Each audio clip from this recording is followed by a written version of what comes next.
पटोले साहेब म्हणतात आहे कोणती? चला घेऊन घेऊ. महोदय, वितरित केल्याप्रमाणे अध्यक्ष महाराज, माझा स्पेसिफिक प्रश्न आहे अध्यक्ष महाराज या ठिकाणी की मीरा भाईंदर इथे सुमारे 8,994.68 एकर जमीन इस्टेट इन्व्हेस्टमेंट नावाच्या एका खाजगी उद्या सकाळच्या स्पेशल सिटिंग मध्ये हस्तांतरित केल्याप्रमाणे अध्यक्ष महाराज सकाळी जवळपास 2023 डिसेंबर 2023 मध्ये अध्यक्ष महाराज हा प्रश्न मी विधानसभेत आणला होता.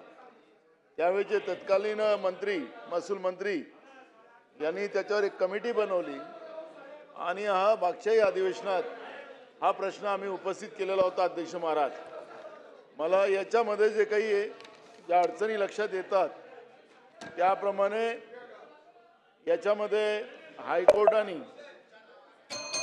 अरे बसून बोलू नका प्लीज, बसून बोलू नका. माननीय हायकोर्टाने जे पिटिशनरला 6751/2015 मधील जैसे थे जे आदेश जे दिलेले होते त्याबद्दलचं तातडीनं आपण अपीलमध्ये जाऊन माननीय हायकोर्टाने दिलेल्या या आदेशला आपण अपील करून वस्तुस्थिती मांडून आपण तातडीनं कोर्टाकडून आपण न्याय मिळवून घेणार का, हा एक प्रश्न. दुसरा, इस्टेटला जे रिलीज डीड आपण न भरण्याच्या सूचना दिलेल्या आहेत JDR ठाणे यांना, त्यांनी JDR ठाणेला आपण तातडीनं त्यांचा फेरफार न घेण्याचे आदेश आपण देणार काय. तिसरा आपला मुद्दा माझा या ठिकाणी आहे की इस्टेटच्या व्यक्तिगत नावावर असलेल्या 7/12 डेव्हलपमेंट जे परमिशन आपण जे दिलेली आहे ती रद्द करण्यात यावी आणि इस्टेटने रिलीज डीड जे केलेले जमिनीचे फेरफार जे केलेले आहे त्याचं पुनर्लोकन करणार का, असे माझे 4 प्रश्न आहेत. चला मंत्री महोदय. अध्यक्ष महोदय, खरं तर हा प्रश्न मागच्याही सभागृहात आला होता. माननीय नानाभाऊ, 2890 एकर जमीन ही या ठिकाणी जी त्या काळामध्ये इस्टेट इन्व्हेस्टमेंट कंपनीला जे दिली होती आणि यामध्ये फार मोठी हिस्ट्री आहे, म्हणजे तशी 99 वर्षाची हिस्ट्री आहे. पण आपण तेवढ्या हिस्ट्रीमध्ये जाऊ नये जाणे काही म्हणजे आता काही तेवढा सभागृहाचा वेळ घेत नाही. पण यामध्ये 2-3 बाबी ज्या महत्त्वाच्या आहे त्यामध्ये खरं तर 2008 मध्ये जे 2008 पर्यंत तर शासनाने आपली मालकी आणली होती, जे काही शर्तभंग केले यांनी लीज होल्डरनी. पण 2008ला आमच्या जिल्हाधिकारी ठाणे यांनी पुन्हा एकदा याला वरिष्ठ वहिवाटदार ठरवून या रिअल इस्टेट कंपनीला, जी कंपनी आहे इस्टेट कंपनी, तिला इस्टेट इन्व्हेस्टमेंट कंपनीला वरिष्ठ वहिवाटदार ठरवलं आणि त्यामुळे त्यांनी ते सुरू झालं. तोपर्यंत ते थांबलं होतं. पण नंतरच्या काळात मात्र मग सुप्रीम कोर्टापर्यंत गेलं, हायकोर्टमध्ये गेलं आणि मग शेवटी विभागीय आयुक्तांनी 2015 मध्ये स्टे केलं प्रकरण की हे जे झालं आहे ते चुकीचं झालं आहे. ही लीजची जमीन आहे, लीज सबलीज करता येत नाही, लीजला आपल्याला त्या ठिकाणी रजिस्टर करता येत नाही. आणि त्यावर मग कोकण कमिशनरनी दिलेला जो स्टे आहे या सर्व प्रकरणाला, यामध्ये हायकोर्टमध्ये 2015 मध्ये यामध्ये हे पिटिशन झाली आणि 2015 नंतर 6751/2015 त्यावेळी याला हायकोर्टाने स्टे दिला, म्हणजे स्टेटस को दिला आहे, जैसेच ते स्थिती ठेवली आहे. पण मागच्या 10 वर्षामध्ये कुणी या केसमध्ये अपिअर झालं नाही, आमच्याकडनं कुणीही प्रयत्न केला नाही. या केसमध्ये मुंबई उच्च न्यायालयामध्ये हे 10 वर्ष केस पेंडिंग आहे. आपल्या मागच्या लक्षवेधीनंतर मी स्वतः माननीय मुख्यमंत्री चर्चा करून मी आमचे सर्व आमचे AGP आहेत, आम्ही सर्वांशी बोललो, GPशी बोललो आणि आता याच्यामध्ये नानाभाऊ 21 जुलै 2025ला आता आम्ही शासनाने तारीख लावून घेतली आहे. 10 वर्षापासून हे पेंडिंग होतं, पण तारीख लावून घेतलेली आहे आता 21 जुलै 2023ला 2025ला. याच्यामध्ये आता एक मात्र त्या ठिकाणी घोड झाला आहे की हा स्टेटस को असताना 515 प्रॉपर्टीमध्ये पुन्हा त्यांनी रिलीज डेट केलं आहे.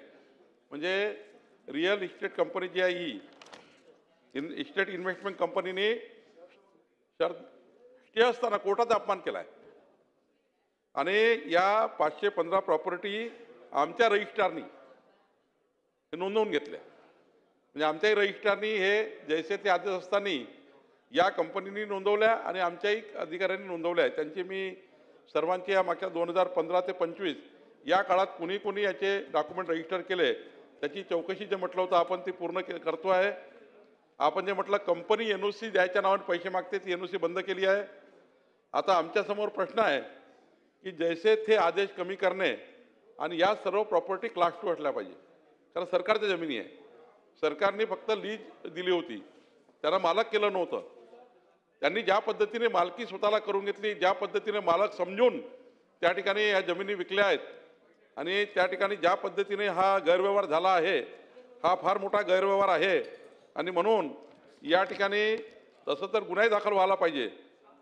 जैसे थे आदेश असताना कोर्टाचा तुम्ही 515 प्रॉपर्टी त्या ठिकाणी रिलीज डीट करताय, ही कंपनी गुन्हाही दाखल व्हायला पाहिजे. पण आम्ही आता कोर्टामध्ये 21 तारखेला तेही मांडतो आहे की याने उच्च न्यायालयाचा अपमान केला आहे, यांनी सरकारच्या सर्व नियमाचा उल्लंघन केलं आहे. या कंपनीने मोठ्या प्रमाणावर त्या ठिकाणी अधिकार नसताना या जमिनी विक्री केलेली आहे, सरकारच्या जमिनी विकलेल्या आहेत. पण आमच्या एका ठाणे कलेक्टरच्या तेव्हाच्या आदेशाने त्याला त्या ठिकाणी वरिष्ठ व्यवहारदार ठरवल्यामुळं हा सर्व घोड झाला आहे. तर निश्चितपणे आता 21 जुलैला शासन आपली पूर्ण बाजू हायकोर्टसमोर मांडेल. हे जे स्टेटस को आहे हा स्टेटस को त्या ठिकाणी कमी करून घेण्याकरता प्रयत्न करेल आणि आमची सरकारची जागा या जी आता त्याच्याकडे शिल्लक आहे त्याने विकलेली नाही आहे ती जागा ताब्यात घेता येईल, कशी ताब्यात घेता येईल आणि ज्या जमिनी विकलेल्या आहेत त्या क्लास 2 करून पुढच्या काळात मग त्या क्लास 1 त्या बिचाराचा काही दोष नाही, ज्यांनी विकत घेतल्या त्यांचा काही दोष नाही, यांनी मालकी दाखवून विकलेले आहे त्यांचेही प्रोटेक्शन आपल्याला करावं लागेल ज्यांनी विकत घेतलेलं आहे. पण या जमिनी सर्व सरकारच्या आहे. निश्चितपणे 21 तारखेला कोर्टामध्ये आम्ही याचं या ठिकाणी पूर्ण स्थिती कोर्टासमोर मांडू.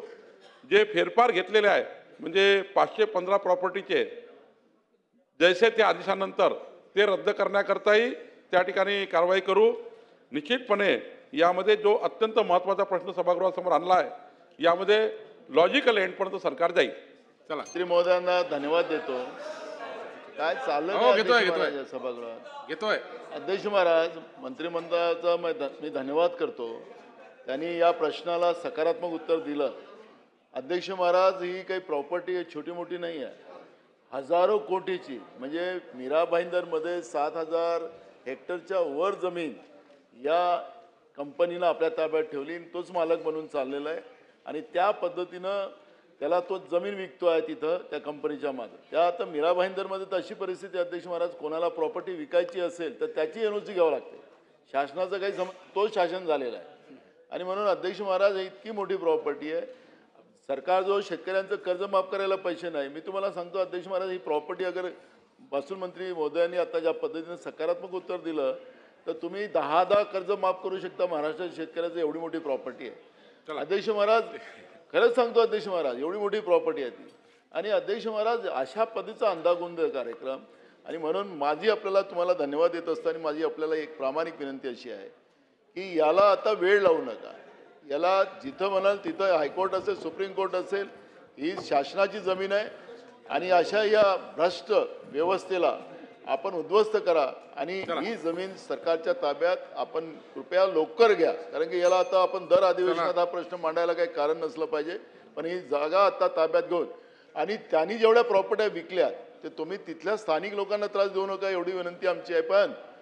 पण तेवढा पैसा आपण त्याच्याकडून वसूल केला पाहिजे. हे काम केलं पाहिजे, नाही तर त्याला सोडून दिलं आपण, त्यांनाच ते बिचाऱ्यांचा दोष नाही, त्याच्याकडून हे सगळे पैसे वसूल केले पाहिजे, तेही हजारो कोटी रुपये. चला ठीक आहे. अध्यक्ष महाराज, माननीय नानाभाऊंनी सांगितल्याप्रमाणे संपूर्ण कारवाई सरकार करता आहे. मी स्वतः याच्यामध्ये लक्ष टाकलं आहे, मुख्यमंत्र्यांनी लक्ष टाकलं आहे. स्वतः त्या ठिकाणी आपले जे सर्व GP आहे, GPशी मी बोलतो आहे, GPशी बोललो आहे.